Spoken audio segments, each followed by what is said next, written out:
Shalom, selamat pagi Bapak Ibu Saudara yang dikasihi Tuhan. Kita bertemu kembali dalam acara Renungan Pagi Spiritual Life.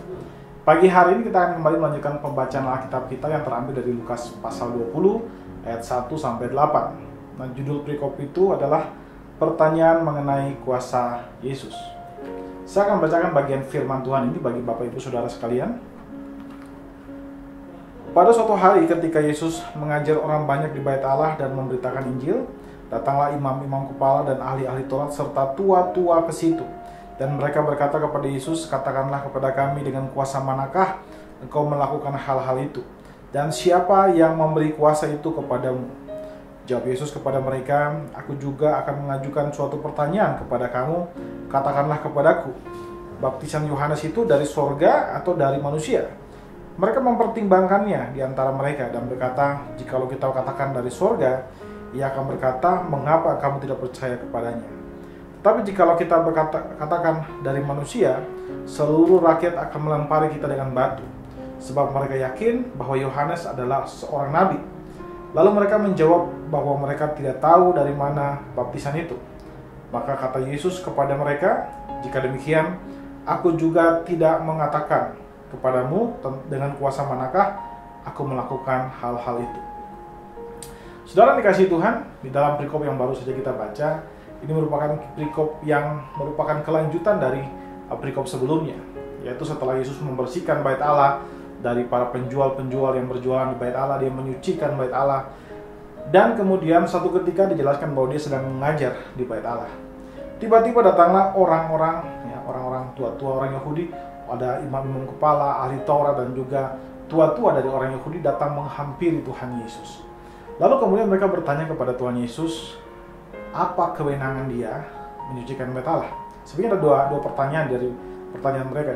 Mereka bertanya tentang dengan kuasa manakah kamu melakukan itu? Ada dua hal di sini kalau bicara tentang kuasa.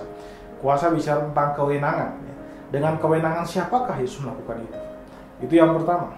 Lalu kewenangan juga atau kuasa juga ini bicara tentang kemampuan atau kekuatan dari manakah engkau mendapatkan mampu melakukan hal itu. Mereka mungkin sudah melihat bahwa Yesus mengusir mengusir roh jahat dari orang sakit, kemudian menyembuhkan orang sakit. Ada juga Yesus kemudian membangkitkan orang mati dan sebagainya. Dan kemudian mereka mempertanyakan dari manakah kuasa itu datang dan kenapa Yesus bisa memiliki kuasa itu. Nah, setelah mereka bertanya seperti itu, Kristus pun bertanya kepada mereka, "Menurut kamu, Yohanes Pembaptis memiliki kuasa dari mana? Kuasa dia?"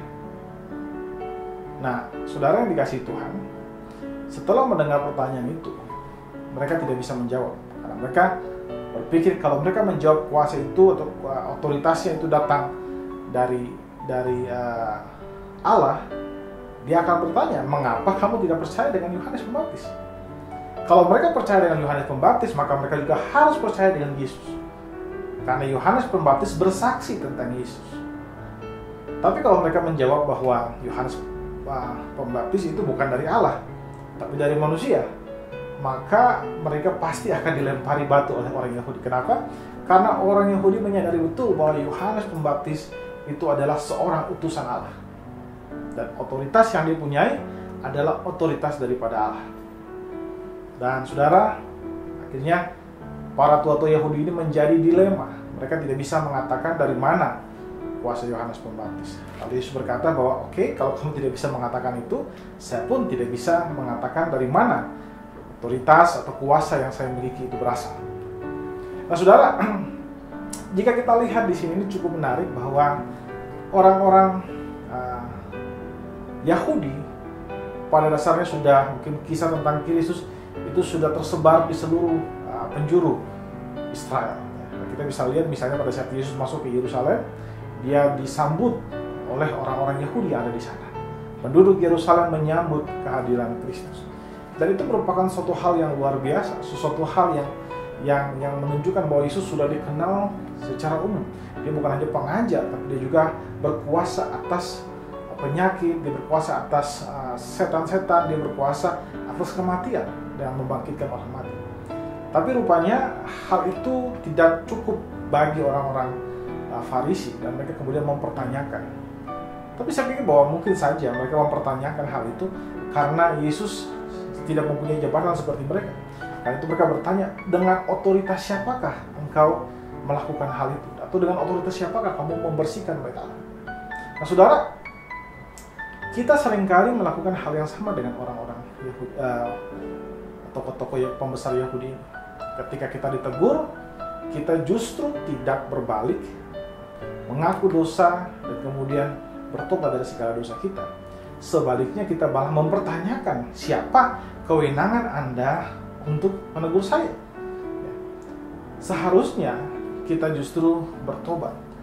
Ketika Tuhan menegur kita dengan siapapun juga, ya, saudara, dengan mungkin bawahan kita, dengan anak kita, melalui pasangan kita, siapapun yang bisa Tuhan pakai untuk menegur kita, harusnya kita membuka hati, merendahkan diri untuk menerima teguran Allah, sehingga kita pun bisa mengenal Allah melalui teguran itu. Tapi yang dilakukan oleh orang Yahudi ini atau tua-tua Yahudi ini sangat berbeda, karena kesombongan mereka tidak mampu melihat Allah yang datang dalam sosok manusia, yaitu Kristus, dan mereka tidak mau menerima teguran daripada Kristus. Saudara, hendaklah kita dengan rendah hati menerima semua teguran Allah, dan belajarlah mengenal Allah melalui semua teguran yang diberikan kepada kita.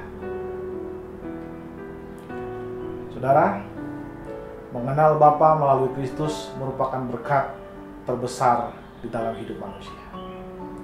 Mari saudara, kita ambil waktu sejenak untuk merenungkan firman Tuhan yang baru saja kita dengarkan. Saudara, hendaklah kita memiliki kerinduan untuk selalu mengenal Allah. Mari ambil waktu sejenak untuk mendoakan hal tersebut.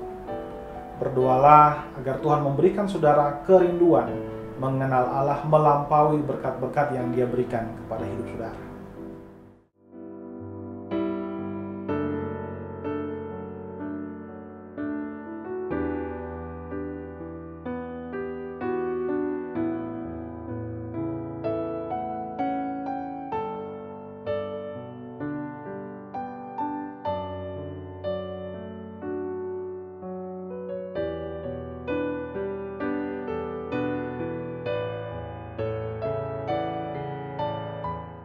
Saudara, hendaklah kita memiliki kerinduan untuk selalu mengenal Allah.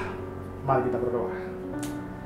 Ya Tuhan Allah Bapa kami bersyukur buat kasih dan setiamu kepada kami. Terima kasih buat seluruh kasih penyertaan-Mu dalam hidup kami, yang sudah membantu kami untuk bisa mengenal akan Engkau Tuhan Yesus. Bapa, seluruh aktivitas kami hari ini kami ingin serahkan ke dalam tangan-Mu Tuhan. Biar semua yang kami kerjakan hari ini mempermuliakan nama-Mu saja Tuhan, dan selaras dengan kehendak-Mu Tuhan. Terima kasih Bapa, di dalam nama Tuhan Yesus Kristus kami berdoa kepada Bapa Surgawi. Haleluya. Amin. Amin. Bapak Ibu Saudara yang dikasihi Tuhan, selamat pagi, selamat beraktivitas, dan Tuhan Yesus memberkati kita semua.